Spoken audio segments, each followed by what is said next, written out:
All right, let's go over the example. As I mentioned in the notes, you're basically going to need the same exact supplies as before, right? I made the atom cards for you guys if you want to print those out. The only extra thing that you might need is rubber bands, um, a bunch of them. I have short ones, and then I didn't have any long ones. So what I did was I just took two and just kind of daisy chain them. Basically, what I did was I took one, put it through like this, and then I pulled it through this way like that to make a longer one, so that if I needed a longer one, I can use a longer one to go across the whole thing. So it's up to you how you want to go about doing it. But that's the only difference that you need. Everything else I'm going to use exactly the same, right? I still need my periodic table, and I'm using my valence electrons as I'm going through that. So, all right. So let's do the first one, HF.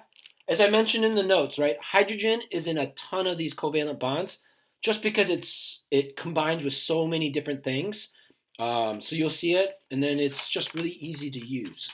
So just like last week, right? Ionic bonding and covalent bonding, the way you start is exactly the same, right? You got to look for hydrogen and fluorine, and you see that hydrogen has one valence electron, fluorine has seven valence electrons being over here. So I'm going to take those and put them out here. 1, 2, 3, 4, 5, 6, and 7, right? And so, unlike last week where we had to think about who is the givers and the takers, because remember, both right are non-metals, H and an F. We know that it's going to be a covalent bond. So the first question you should always ask yourself is, are they both non-metals? Right? Obviously, I'm giving you guys both non-metals. But if I ever decided to give you like a mixture and you have to figure out if it's an ionic or covalent, that's something that you're going to have to figure out is are both of them non-metals. All right. So from here, remember they're just going to share valence electrons, and the easiest ways to do this is look for the unpaired electrons. Right. So this one doesn't have a buddy. This one doesn't have a buddy. Right. Every other one has a buddy.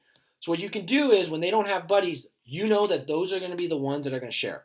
Now you also notice that I moved this one. You can move valence electrons too, just to make it easier on yourself, right? With the rubber bands. So now I'm just going to do that, all right? And now I'm good, right? I'm going to count up my valence electrons. Remember, chemical bonding is all about making sure that both atoms, or all the atoms, have an outer ring that's full.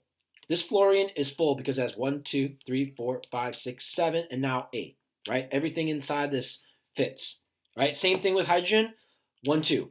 Remember from the notes, hydrogen, right, is okay with only having two valence electrons. Remember, because it's the only period, right, that only has two elements. And like when we were making the atoms earlier in the month, remember the first row or the first period or electron ring only needs two to be full. So hydrogen is full. That's the reason why also hydrogen is in a lot of chemical bonding. It's because it only needs two, right, to be full instead of like the whole eight and all that kind of stuff. So this is HF. All right. So let's move on to all the rest.